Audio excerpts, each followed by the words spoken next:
여러분, 오늘 우리 주님께서 구별하신 거룩한 날입니다. 우리 하나님 앞에 마땅히 드려야 할 정성된 예배 함께 드리는 복된 시간 되길 바랍니다. 함께 기도하며 예배 시작하겠습니다. 거룩하신 하나님 아버지, 우리가 아직 죄인이었을 때에 우리를 찾아와 주셔서 주님께서는 생명의 빛을 우리에게 보여주셨고 창조주 하나님은 나의 아버지로 고백하며 주의 백성된 삶을 살게 하여 주셨사온즉 이 놀라운 은혜를 찬양합니다. 오늘 복된 주의 날 원근 각처에서 주의 백성들이 주 앞에 엎드려 예배를 올릴 때에 우리의 예배와 헌신을 주님이여 기뻐하며 받아 주옵소서. 성령께서 우리를 도우셔서 세상의 모든 염려와 근심들, 번잡한 생각들을 내려놓고 오직 성삼위 하나님께 올려야 할 참된 예배 드릴 수 있도록 인도하여 주옵소서. 예배를 통해 우리에게 주시는 새로운 소망과 하늘의 평안을 기대하옵고 감사하오며 예수 그리스도의 이름으로 기원하옵나이다. 아멘. 우리 찬송 56장 찬송 함께 하겠습니다.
여러분, 우리 주님은 우리의 약함과 부족함을 아십니다. 우리 하나님 앞과 사람들에게 행한 잘못된 일들, 또 우리의 죄악들 다 주님 앞에 고백하고 용서받는 시간 갖겠습니다. 저와 함께 기도하십시다.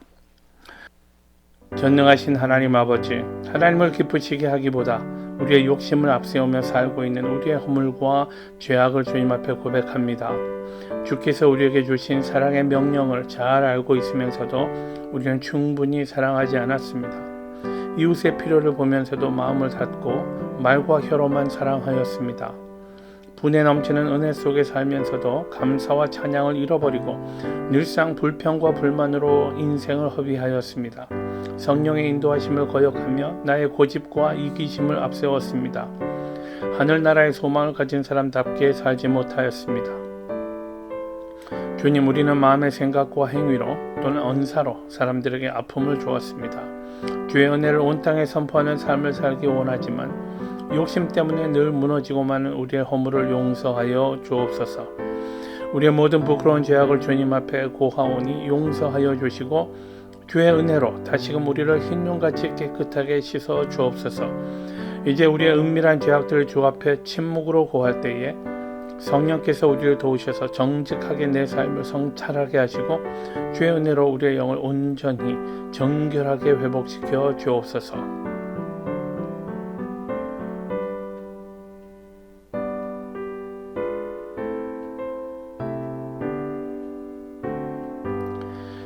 내가 이르기를 내 허물을 여호와께 자복하리라 하고 주께 내 죄를 아뢰고 내 죄악을 숨기지 아니하였더니 곧 주께서 내 죄의 악을 사하셨나이다. 허물의 사함을 얻고 그 죄의 가리움을 받은 자는 복이 있도다. 교회 여러분, 예수 그리스도의 보혈의 공로로 우리의 모든 죄가 씻겨왔습니다. 이제부터는 그리스도를 바라보며 그분을 닮아가는 삶을 사십시오.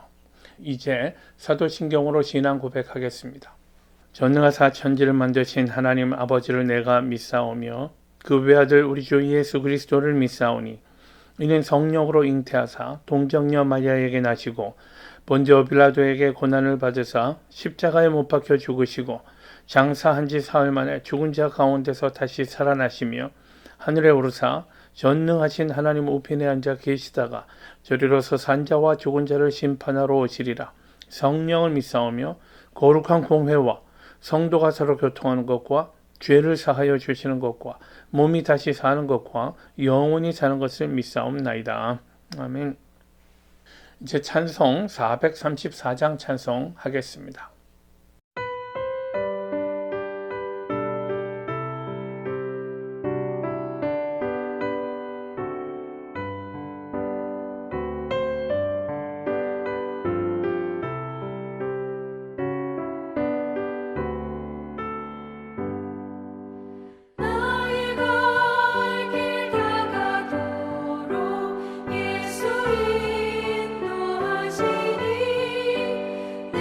주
오늘 주시는 하나님의 말씀은 요나서 4장 6절부터 11절까지 말씀입니다. 제가 봉독하겠습니다. 하나님 여호와께서 박농쿨을 준비하사 요나 위에 가리우게 하셨으니 이는 그 머리를 위하여 그늘이 지게 하며 그 괴로움을 명쾌하려 하심이었더라. 요나가 박농쿨을 인하여 심히 기뻐하였더니 하나님이 벌레를 준비하사 이튿날 새벽에 그 박농쿨을 씹게 하심에 곧 시드니라. 해가 뜰 때에 하나님이 뜨거운 동풍을 준비하셨고 해는 요나의 머리에 쬐매 요나가 혼곤하여 스스로 죽기를 구하여 가로되 사는 것보다 죽는 것이 내게 나으니이다. 하나님이 요나에게 이르시되 내가 이 박농쿨로 인하여 성냄이 어찌 합당하냐. 그가 대답하되 내가 성내어 죽기까지 할지라도 합당하니이다. 여호와께서 가라사대 네가 수고도 아니하였고 배양도 아니하였고 하룻밤에 났다가 하룻밤에 망한 이 박농쿨을 내가 아꼈거든. 하물며 이 큰 성읍 니느웨에는 좌우를 분변치 못하는 자가 12만여 명이요 육축도 많이 있나니 내가 아끼는 것이 어찌 합당치 아니하냐. 하나님의 말씀입니다. 아멘. 우리 잠깐 기도하고 말씀 들으십시다. 전능하신 하나님, 오늘도 우리를 예배의 자리로 인도하시니 감사합니다. 주를 사랑하는 주의 백성들이 이제 주의 말씀을 듣기 위하여 머리를 숙입니다. 하나님, 주의 진리의 영이 우리 각 사람의 심령을 주장하여 주셔서 우리 하나님의 간절한 기대를 알 수 있도록 축복하여 주옵소서. 선포되는 말씀에 우리가 아멘하게 하시고 순종하는 복을 허락하여 주옵소서. 예수님의 이름으로 기도하옵나이다. 아멘. 여러분, 오늘 본문은 요나서의 마지막 부분이자 결론이라고 할 만합니다. 우리가 잘 아는 선지자 요나와 하나님 간의 대화를 통해서 우리 생명을 향한, 우리 인생을 향한 하나님의 간절한 기대와 의도가 무엇인가를 우리에게 보여주는 그런 말씀입니다. 하나님의 말씀을 들어보십시오. 이 큰 성읍 니느웨에는 좌우를 분변치 못하는 자가 12만여 명이요 육축도 많이 있나니 내가 아끼는 것이 어찌 합당치 아니하냐. 니느웨 사람들과 그곳의 모든 생명에 대한 하나님의 사랑이 요나서의 결론으로 제시되고 있습니다. 하나님이 아끼신다고요. 니느웨 사람이라 할지라도 아끼신다고. 하나님이 이렇게 말씀하신 것은 요나가 하나님과는 다른 생각을 가지고 있었기 때문입니다. 하나님은 요나의 생각이 얼마나 하나님의 기대와 엇나가 있는지를 알려주시려고 박농쿨을 통해서 그에게 교훈을 주셨습니다. 요나는 박농쿨이 그늘을 만들어서 한낮에 장렬하는 태양볕으로부터 자기를 지켜주는 것을 얼마나 즐기고 있었는지 모릅니다. 정말 좋아했습니다. 그러다가 이 박농쿨이 시들게 되니까 하나님께 마구 화를 내면서 그럴 바에는 차라리 자기를 죽여달라고 하나님 앞에 불평을 토하고 있습니다. 박농쿨 없어진 것에 대해서 화를 내는 요나에게 하나님은 니느웨를 아끼시는 마음을 보여주셨던 것입니다. 박농쿨은 사실은 요나와는 아무런 상관도 없는 것이 어느 날 갑자기 생겨나가지고 그에게 그늘을 만들어 주었던 것입니다. 그는 아무런 수고도 하지 않았습니다. 그러나 그것도 없어졌다고 그렇게 화를 내는데 하나님께서 친히 내신 생명들이요. 그 생명들이 12만여 명이나 되었던 큰 성읍 니느웨, 그 니느웨를 아끼는 것이 어찌 합당치 아니하냐라는 하나님의 말씀으로 요나서는 끝을 맺고 있습니다만은 만약에 대답할 수 있었다면 아마도 이런 불평이 계속되지 않았을까 싶습니다. 아니요, 하나님, 니느웨의 사람이 아무리 많다 할지라도 하나님 처음 말씀하신 대로 이곳을 쓸어버리셔야 합니다. 그 사람들이 얼마나 악한 사람인지 주님 아시지 않습니까? 그들 하나님 애초의 계획대로 멸망시키십시오. 니느웨 사람들은 사실 나쁜 사람들입니다. 그들은 자기 죄값을 치러야 합니다. 하나님이 그들에게 온정을 베푸시는 것은 정의롭지 못한 일입니다. 악한 일을 했으면 그 대가를 치러야지요. 그들은 온정이 아니라 그들이 저지른 악행에 걸맞는 죄값을 치러야 한다라는 것이 요나의 생각이었고 그것이 사실 오늘날 대부분의 사람들이 마음에 품고 있는 생각일 것입니다. 요나는 여러분 잘 아시는 대로 니느웨로 가라라는 하나님의 명령을 거부해서요. 하나님의 명령을 거역하고 반대 방향으로 가는 배를 탔던 사람입니다. 그래서 하나님께서는 바다에 큰 바람을 일으키셨고요. 그 요나와 함께 배에 타고 있던 사람들은 요나 때문에 죽을 뻔한 일이 있었습니다. 그래서 사람들은 제비 끝에 요나를 그 바람의 그 원인으로 지목하게 되었고요. 요나를 바다에 던지게 되었습니다. 배에서 던지우자 큰 물고기가 와서 요나를 삼켰고요. 요나는 이렇게 물고기 뱃속에 3일간 있다가 무트로 뱉어졌습니다. 이렇게 해서 결국 요나는 니느웨로 가게 되었습니다. 요나가 니느웨에 가기 싫어했던 이유는 선지자로서 역할을 하기 싫어서가 아니었죠. 만약에 하나님께서 그에게 여리고나 쉐겜 같은 곳으로 가라 했으면 그는 기쁜 마음으로 갔을 것입니다. 니느웨였기 때문에, 하필이면 하나님께서 니느웨로 가라고 하셨기 때문에 그가 싫어했던 것입니다. 니느웨는 안 될 것입니다. 절대로 안 됩니다. 왜냐하면 니느웨는 아수르의 수도였기 때문입니다. 아수르는 지금으로 말하면 이락입니다. 이락 지역이요. 지금도 이스라엘과 이락이 좋은 관계는 아닙니다만은 요나 시대 아수르는 이스라엘을 심히 괴롭혔던 사람들, 그리고 그들을 침략해서는 악행을 저질렀던 사람들입니다.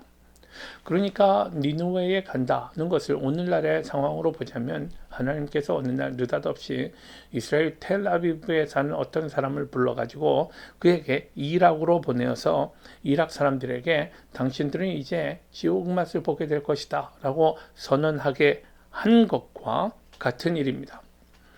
그러니 하나님의 명령에 거부하려고 했던 요나의 태도를 이해할 수 있을 것입니다. 그리고 지금 우리 입장에서 생각해 봐도 니느웨에 가는 것은 쉽지 않은 일입니다. 먼저는요, 니느웨 사람들의 반응이 어떨지 모릅니다. 생각해 보십시오. 난데없이 이스라엘 사람이 하나 와가지고 그들에게 떠들어댑니다. 이제 여러분들은 지옥 맛을 보게 될 거라고, 너희들은 전부 다 지옥에 떨어질 것이라고 그렇게 선언하는데 누가 좋아했겠습니까? 그들이 요나에게 어떤 일을 해야 될지 모릅니다. 그렇죠? 그러니 두렵고요. 더 근본적인 이유는 요나는 그들이 죄값을 치러야 한다라는 생각을 가지고 있었을 것이기 때문입니다. 그는 니느웨 사람들이 구원 얻는 것을 원치 않았습니다. 당시 이스라엘 사람들은 누구나 아수르로부터 큰 시련을 당하던 상황이었기 때문에 요나는 니느웨 백성들의 멸망을 내심으로는 크게 환영했을 것입니다.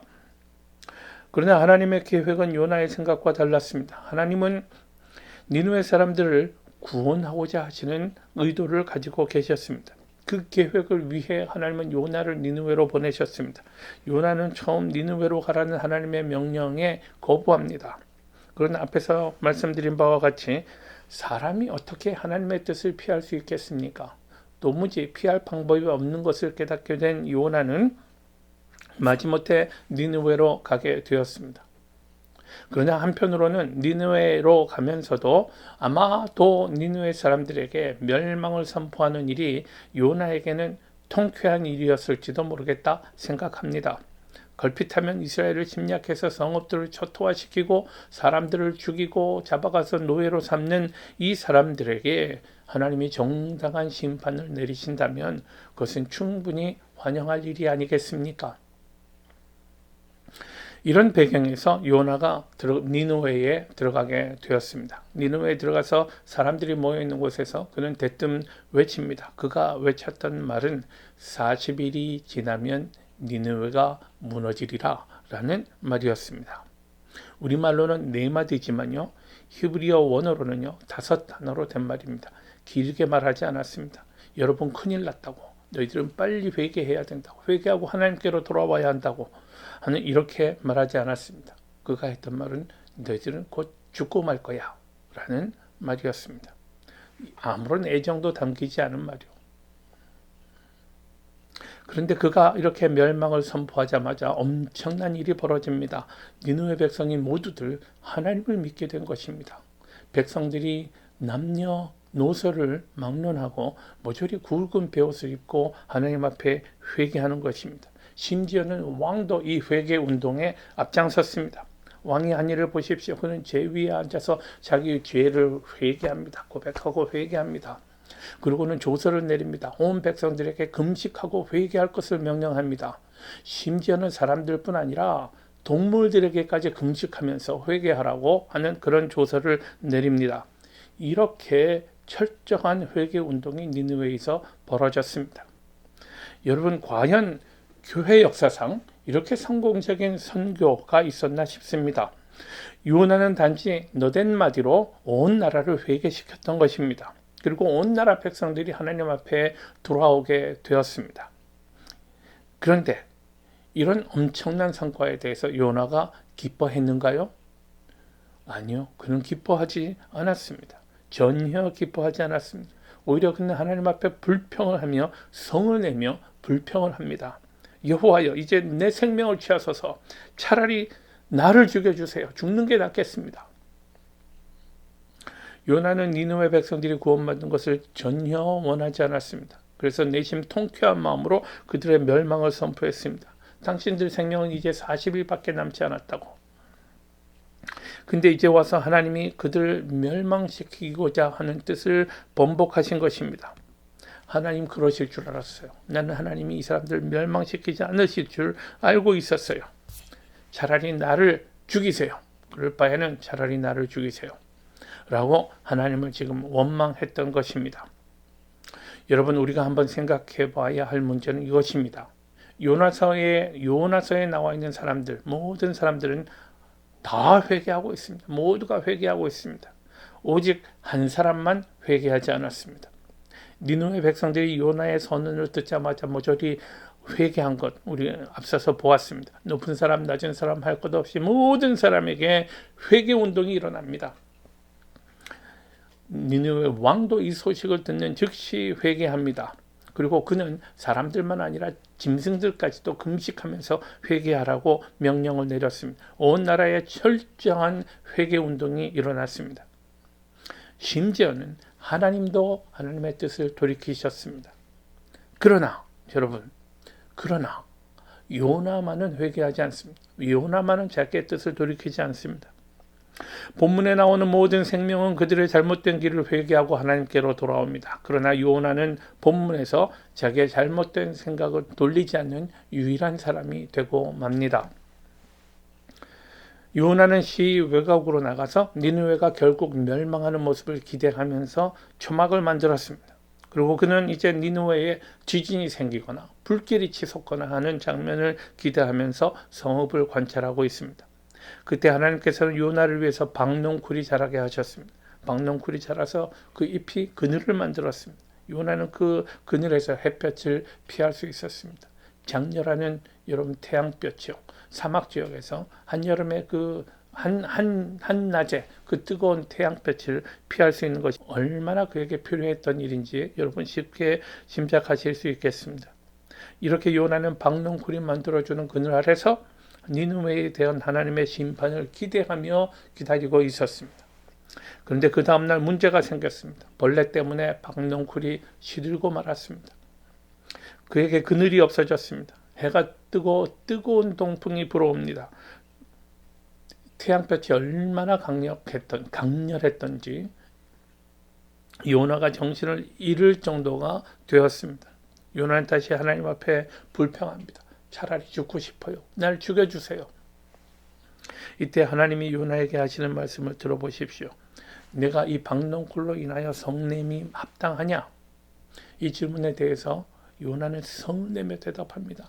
내가 성내어 죽기까지 할지라도 합당하니이다. 요나는 자기를 위해서 박농쿨 하나에도 이렇게 화를 내며 하나님 앞에 불평을 퍼붓습니다마는 니느웨 성의 수많은 생명들이 멸망당할 것에 대해서는 무관심한 태도를 가지고 있었습니다. 여러분, 마태복음 20장에 있는 포도원 일꾼의 비유를 기억하실 것입니다. 오늘 요나의 기사와 포도원 일꾼의 비유는 우리들의 무딘 양심을 일깨워주는 말씀입니다. 우리들은 하나님에게 자비를 구합니다. 하나님이 나에게는 무한히 관대하시고 끝없이 용서해 주시고 항상 사랑해 주실 것을 하나님 앞에 요구합니다. 그러나 다른 사람들에게는 엄격하셔야 합니다. 라고 요구합니다. 나는 용서해 주시되 다른 사람들에게는 시시비비를 엄격히 가려 주십시오. 라고 하나님께 요구하고 있습니다. 나는 용서해 주시되 다른 사람들에게는 은혜보다는 하나님의 공의를 요구하는 것입니다. 우리는 아무런 자격도 없이 분에 넘치는 은혜를 누리며 살고 있습니다. 어떤 사람들은 자기가 하나님의 은혜를 누릴 자격이 조금은 있다고 생각할지 모릅니다. 아마도 요나가 그런 사람 아니었나 생각합니다. 그는 우여곡절은 있었습니다만은 결국은 하나님의 말씀에 순종해서 그 위험하고 또 그 험지 니느웨로 간 사람 아닙니까? 그 순종을 하나님이 기뻐하셔서 자기에게 박농쿨을 허락하셨다고 생각했을지도 모릅니다. 그리고 하나님이 자기에게 그렇게 해주시는 이유는 자기가 하나님께 순종했기 때문에 자기에게 그만한 의의가 있기 때문이라고 생각했을지 모릅니다. 그러나 우리는 대체로 내가 누리는 은혜가 분에 넘치는 것임을 알고 고백합니다. 나는 은혜를 누릴 자격이 없다고 생각하기 때문에 그 은혜에 감사하는 마음을 가지고 또 하나님을 찬양하는 삶을 살고자 합니다. 그러다가 다른 사람들을 봅니다. 다른 사람도 나와 똑같은 은혜를 누리고 있다는 사실을 발견합니다. 그런데 문제가 있습니다. 그 사람은 내가 보기에 형편없는 사람이거든요. 성실한 사람도 아니고 정직한 사람도 아닙니다. 인격에도 문제가 많은 사람입니다. 그런데 그 사람이 나와 동일한 은혜를 누리고 있습니다. 나는 그래도 하나님의 말씀대로 살려고 노력하고 있는데 예배도 빠지지 않으려고 애쓰는데 저 사람은 신앙생활에 열심히 있는 것도 아니고 나에 비하면 여러 가지로 흠결이 많은 사람입니다. 나보다 훨씬 못한 사람입니다. 그런데 그가 나와 동일한 은혜를 누리고 있습니다. 이 사실을 발견하는 순간 우리 마음에는 불평하는 마음이 불쑥 솟아오릅니다. 하나님은 과연 공평하신가? 하나님이 선하신가? 라는 의심이 생깁니다. 하나님의 은혜는 나 같은 사람이 누리는 것이지 저런 못된 인간은 하나님의 은혜를 누릴 자격이 없어 라고 생각합니다. 우리는 정말 남을 판단하는 데는 재빠른 사람들입니다. 그러나 여러분, 하나님은 사람을 이렇게 판단하지 않으십니다. 니느웨 사람들이 하나님께 회개할 때에 하나님은 그 마음을 돌이키셨습니다. 마태복음에 나오는 포도원 일꾼 중에 일을 끝내기 1시간 전에 왔던 사람들 기억하실 것입니다. 그들도 하루 종일 뙤약볕을 받으며 일한 사람들과 동일한 품삯을 받는 장면을 여러분 인상 깊게 보셨으리라 생각합니다. 우리가 보기에 전혀 하나님의 은혜를 받을 만한 가치가 없는 사람들도 우리와 같은 은혜를 누리는 것을 볼 때에 우리는 하나님의 은혜라는 것이 정말로 공평하지 않다고 생각할 때가 있습니다. 하나님은 정말 저 사람이 어떤 삶을 살아왔는지에 대해서는 전혀 관심을 갖고 계시지 않은 것 같이 보입니다. 어떻게 저런 사람과 나를 똑같이 대우하시는가? 이런 의심을 품게 됩니다. 그러나 여러분, 하나님은 우리가 어떤 자격을 갖추었기 때문에 우리에게 은혜를 주시는 것 아닙니다. 우리가 하나님의 은혜를 간절히 필요로 하기 때문에 하나님은 우리에게 은혜를 베푸시는 것입니다. 그리고 이 은혜는 하나님이 거저 선물로 우리에게 주시는 것입니다. 이것은 우리의 자격과는 아무런 상관이 없는 일입니다. 아이들 키우실 때 기억을 모두들 갖고 계실 것입니다. 아이들은 부모가 다른 형제에게 어떻게 하는지, 어떻게 대하는지 굉장히 민감합니다. 경우에 따라서는 아이 중 하나가 아프거나 또는 마음에 상처가 있거나 해서 이런저런 이유로 부모의 따뜻한 케어가 더 필요한 경우가 있습니다. 그러나 아이들은 다른 형제 문제에 대해서는 별로 신경 쓰지 않습니다. 신경 쓰긴 쓰겠지만 하여간 아이들은요 다른 형제 문제에 대해서는 그다지 신경 쓰지 않는 것 같습니다. 부모가 다른 형제들에게 조금이라도 더 친절하게 대한다 싶으면 또 좀 불공평하다 싶으면 대뜸 하는 말이 있습니다. That's unfair. 아이들 말이 맞습니다. 때로는 부모들이 공평하지 않을 때가 있습니다. 이것은 부모의 사랑 때문에 그렇습니다. 부모의 사랑 때문에. 어떤 아이는 더욱 따뜻하게 대해주어야 할 때가 있습니다. 어떤 아이는 더욱 시간을 내서 돌봐주어야 할 때가 있습니다. 다른 사람에게 주어지는 하나님의 은혜를 바라보며 하나님이 공평치 않다고 불평하는 사람들은 한 가지 잊고 있는 사실이 있습니다. 그것은 자기 자신이 어떠한 존재인가라는 자기 자신의 본질에 관한 문제입니다. 우리는 스스로를 의로운 사람이라고 생각하는 경향이 있지 않은가요? 요나는 스스로 자기를 의롭게 여겼기 때문에 요나는 스스로를 의롭게 여겼기 때문에 악한 니느웨를 심판하십시오라고 하나님에게 요구했던 것입니다. 우리는 스스로를 하루 종일 열심히 일한 포도원 농부와 같은 사람이라고 생각합니다. 그래서 늦게 온 사람들보다 일을 적게 한 사람보다는 당연히 더 많은 품삯을 받아야 한다고 생각합니다. 이것이 우리가 스스로를 판단하는 태도입니다. 이것을 냉철히 말하자면요, 과대망상이고요. 또 이것을 신학적으로는 자기의라고 말합니다. self-righteousness요. 자기가 스스로 의롭다고 느끼는 거예요. 또 자기가 스스로 의롭다고 여기는 이런 태도를 요즘 말로 말하면요, 자뻑이라고 합니다.